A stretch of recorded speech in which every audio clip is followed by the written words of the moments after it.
Hola a todos y a todas, los invitamos muy atentamente a suscribirse a nuestro canal El Profe de Historia GT y a activar la campanita para recibir notificaciones. Hola a todos y a todas, hoy en El Profe de Historia, Bicentenario, celebración o conmemoración crítica.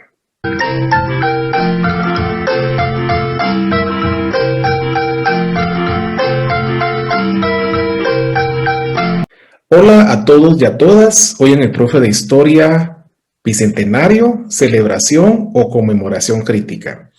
Este es un tema fundamental porque justamente el 15 de septiembre de 1821 se firmó el Acta de Independencia de Centroamérica, lo que significa que el 15 de septiembre de 2021 se arriba a 200 años de este acontecimiento.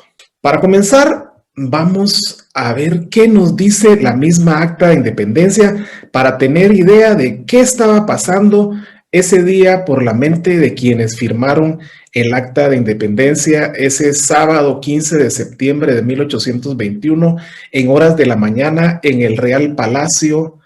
Esto es lo que ahora corresponde al Parque Centenario en el centro histórico de la Zona 1, Ciudad de Guatemala. Justamente el artículo primero de una vez dice claramente que independencia es la que están pensando quienes firmaron esa acta. De tal manera que dice así, que siendo la independencia del gobierno español la voluntad general del pueblo de Guatemala y sin perjuicio de lo que determine sobre ella el Congreso que debe formarse, el señor jefe político lo mande publicar para prevenir las consecuencias que serían temibles en el caso de que la proclamase de hecho el mismo pueblo. Es decir, más claro no se puede pensar qué estaba diciendo esa acta, que estaban planificando y firmando un acta siempre y cuando el pueblo no tuviera participación en esos acontecimientos. Y el artículo 8 del Acta de Independencia termina de explicar qué estaba sucediendo esa mañana del 15 de septiembre de 1821. Porque ese artículo dice así, que el señor jefe político, brigadier don Gavino Gainza, continúe con el gobierno superior político y militar. ¿Qué significan estos dos artículos? Algo bien interesante. Como ya estudiamos en otro video, definitivamente existía un documento llamado Plan Pacífico de Independencia que se escribió apenas unas semanas antes del 15 de septiembre y en el cual participaron personalidades de la élite guatemalteca de aquellos tiempos. Esta élite en el Plan Pacífico de Independencia plasmó el ideario que se debía seguir y de hecho el guión que debía seguirse en el momento oportuno de firmar el Acta de Independencia. De tal manera que esa Acta de Independencia del 15 de septiembre de 1821 fue un calco completo del Plan Pacífico de Independencia que habían planificado semanas atrás.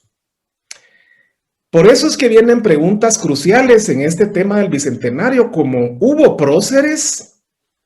El mismo billete de 20 quetzales en su reverso dice en su imagen que ahí estaban reunidos en el Real Palacio de Gobierno las personas que firmaron el Acta de Independencia. Se puede observar, por ejemplo, la figura de Gavino Gainza, quien es el personaje que representa a la corona española.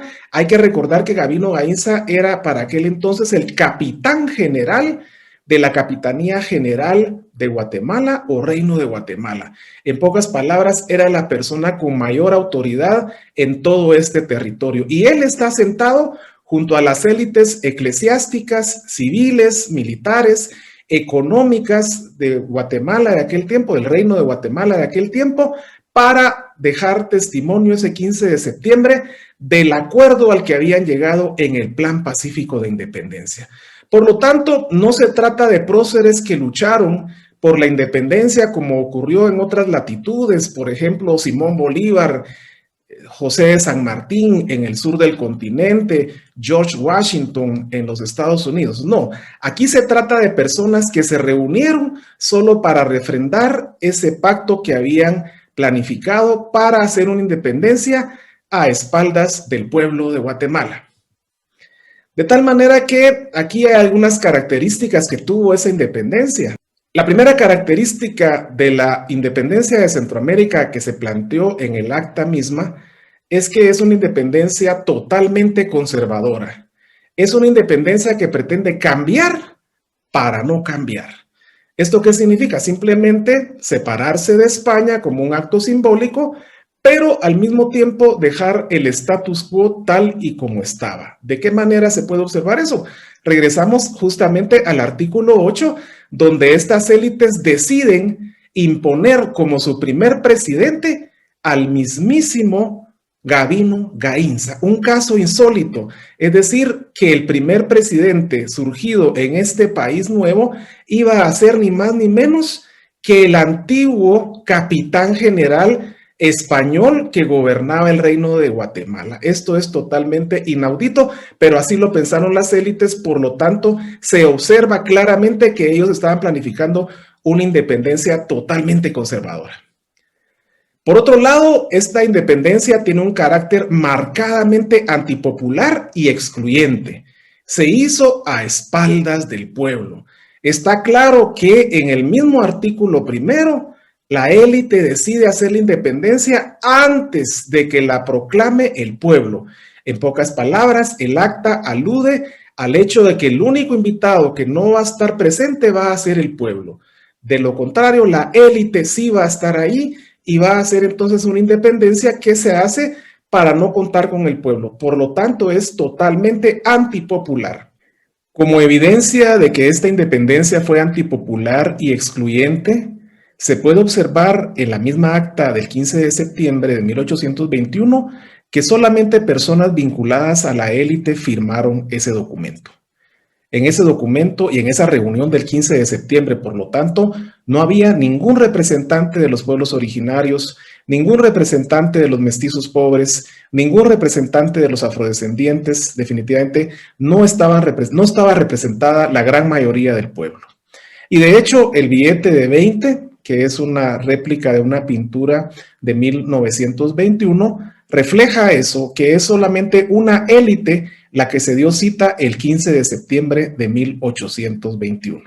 Por lo tanto, también se puede observar que esta independencia fue una independencia de la élite para la élite. Para preservar los privilegios que tenía esta élite fue que se hizo el acta del 15 de septiembre de 1821. Y por lo que se puede observar claramente es una independencia sin proyecto de nación. No se trata de una independencia que visualice qué va a pasar con este país recientemente creado en función de todos sus habitantes. Eso hubiese sido un proyecto de nación. Acá lo que se puede observar es que fue un pacto, una componenda entre los poderosos. Eso fue el 15 de septiembre de 1821. Por lo tanto, viene una pregunta clave. 200 años después de esta independencia conservadora, antipopular, excluyente, elitista, ¿qué país tenemos? En el caso de Guatemala, es evidente que los indicadores marcan que hay una situación adversa totalmente.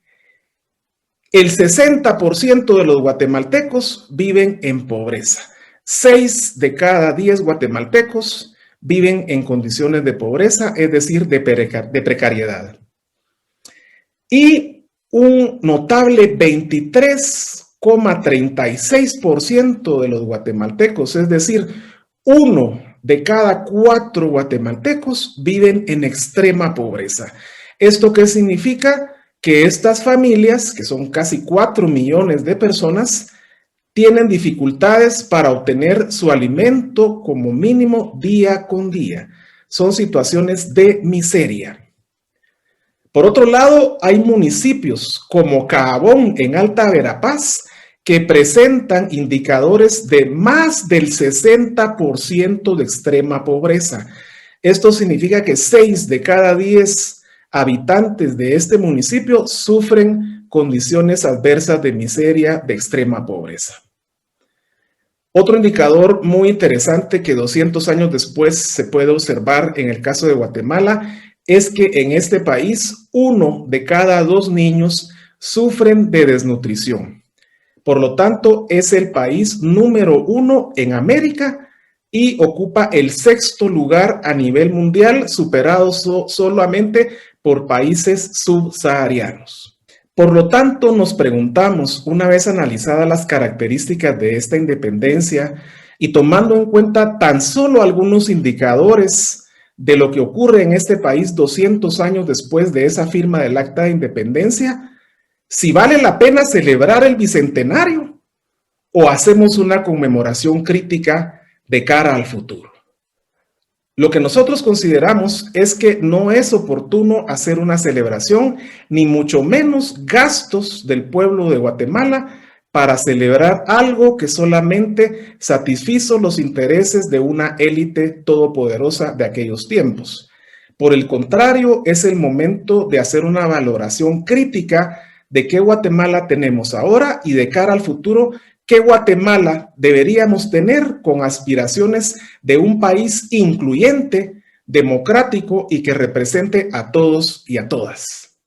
Muchas gracias.